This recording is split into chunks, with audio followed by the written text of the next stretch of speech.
His niece sent me a Facebook response that said, "He didn't like you then. I don't know why you think he'd like you now." Good evening, ladies and gentlemen of my target demographic. The story I present this evening is called The Long Route.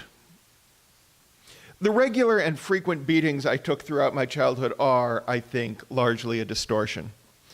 When I reach back into the early 70s with ruthless honesty, I can only find vague memory of 7 or 8 actual fights spread over those years in Schuylerville, New York.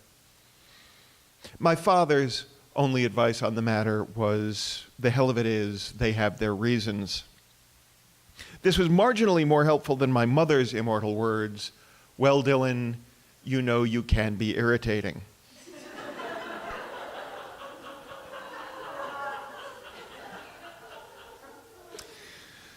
The beatings were not constant, but the fear of them was.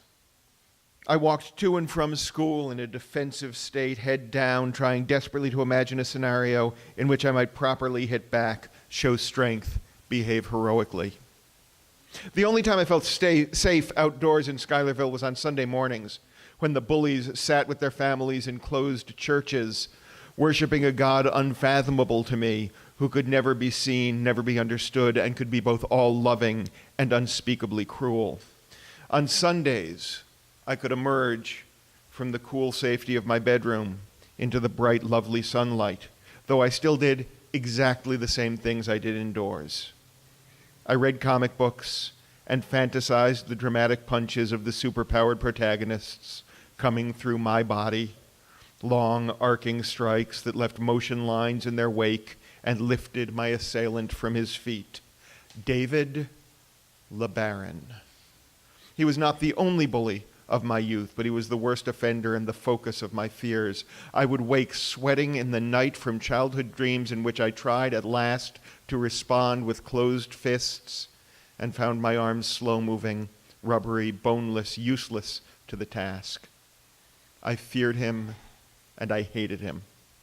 Walking to and from school, I took long, circuitous routes, hoping to make an unpredictable target if his mood was foul and he sought a confrontation. Some days, he came looking for me.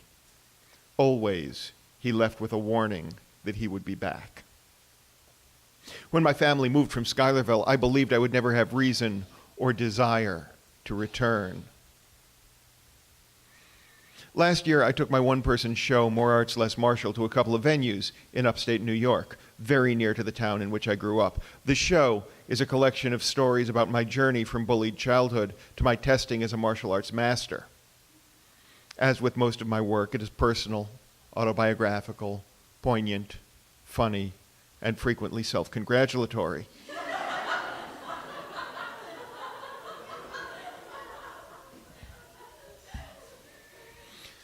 Once the shows were booked, it occurred to me that I would be very near to that town, and it would be interesting to track down Dave LeBaron to record a conversation with him, possibly for submission to This American Life or some such.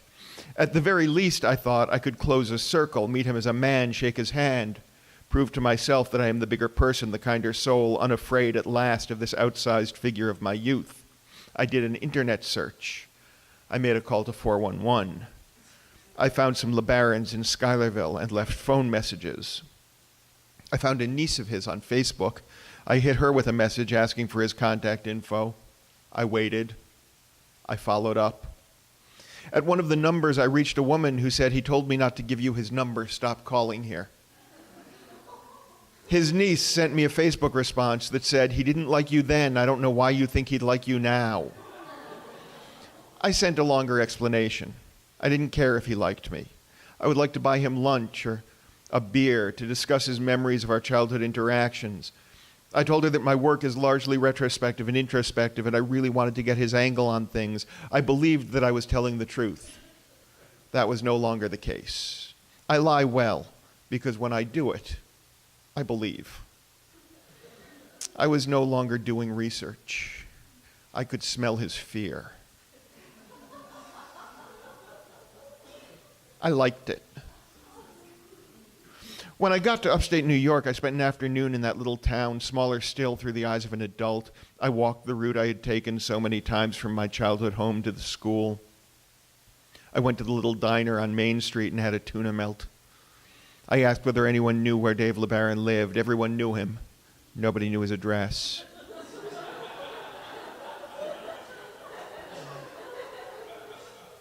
I drove circuitous routes around the streets for a while. I pretended to take in familiar sights, to reminisce.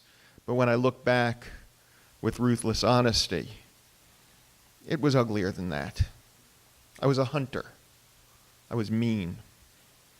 I indulged in complex fantasies of charming conversation over a drink or a cup of coffee, taking notes while he recounted our shared childhood, letting him sweat out the terror of my vengeance while I gave no hint of aggression.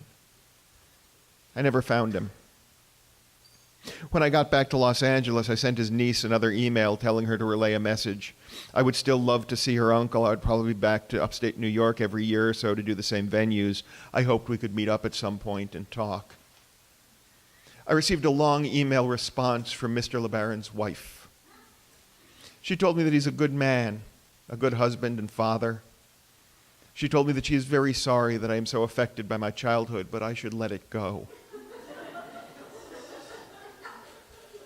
She told me that he was one of many kids in a large family and hypothesized that he had been lashing out in a need for attention. She told me to leave her husband alone. I projected a sad tale of battered woman syndrome onto her. I disregarded the words of this loving, protective woman, and in my mind, I used them to make David smaller, crueler than I have any legitimate reason to believe he is as an adult. I made his evasion an act of cowardice, not wholly reasonable self-protection. I let him know that I had been looking for him, that I would be back. And it made me feel powerful in a way I never had before. And there it was, finally.